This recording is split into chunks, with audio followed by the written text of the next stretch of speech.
All right, now we're going to have some fun in this section. This section is ignoring the news. Now, many people think the more information that you have, the better you will become as a trader. But the only way to improve as a trader is to make your own mistakes um, and to figure out your own path, really. So, I mean, I'm showing you this system because it's a system that I use, but really, once you start to find your footing as a trader, you will eventually want to develop your own system. But this is a rule that you should never forget, and it is ignore the news. So Wall Street news outlets like CNBC, they are paid promoters for stocks. The people they interview, they talk their own book.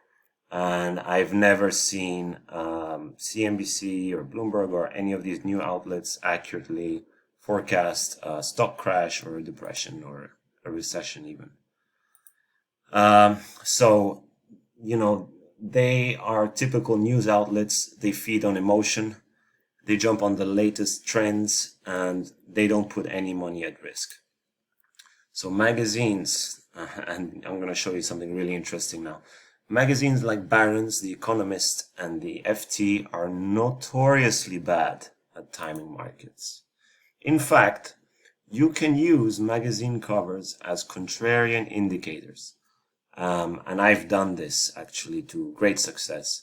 So the reason for this is because once news appears on the front page of a publication, it's basically the tombstone for that trend. It's the end.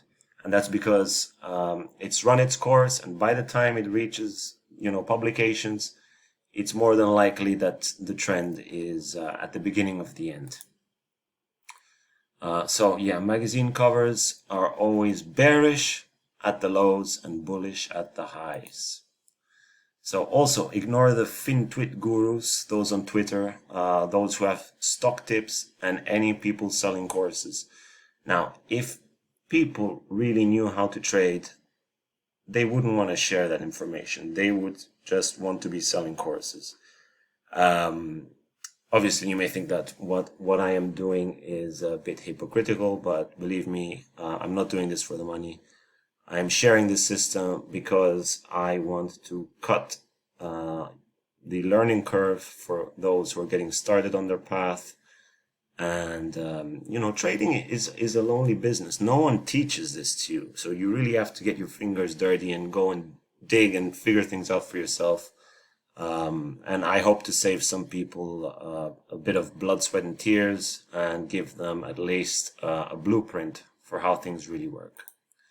So now I'm going to show you some examples of magazine covers. This was March 23rd, 2020, from Barron's. And keep in mind, this is the cover. What Washington needs to do right now to spare America a second Great Depression. Super bearish cover, but let's see where it appeared in terms of timing. What a coincidence. March 23rd, 2020 was the day of the COVID-19 crash. It was the low, the day of the low. Here's another cover. Dow 30,000, the method behind the melt-up. Why the Dow won't stop at 30,000. Super bullish cover, right? I mean, you see this cover, you're eager to jump in. But look at the date, January 20th, 2020. Right before the February peak. You still not convinced? Have a look at this one. March 16th. What's next for airline stocks? Things could get even worse. Here's American Airlines. That's when the cover came out. Right at the low. I mean, you can't make this stuff up.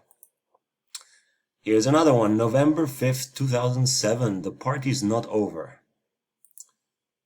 And that ticked the high right there. Oh, sorry, I didn't realize it was inverted, but you get the idea.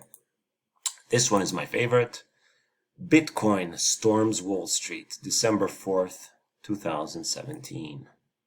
Right at the high before Bitcoin more than halved in price. So I hope this has given you a bit of an insight as to why you should ignore the news. And you are much better following your own instincts, following your own system, and ignoring everything that these people say. Because, I mean, if they were so good at predicting markets, they'd be running a hedge fund, not printing magazines.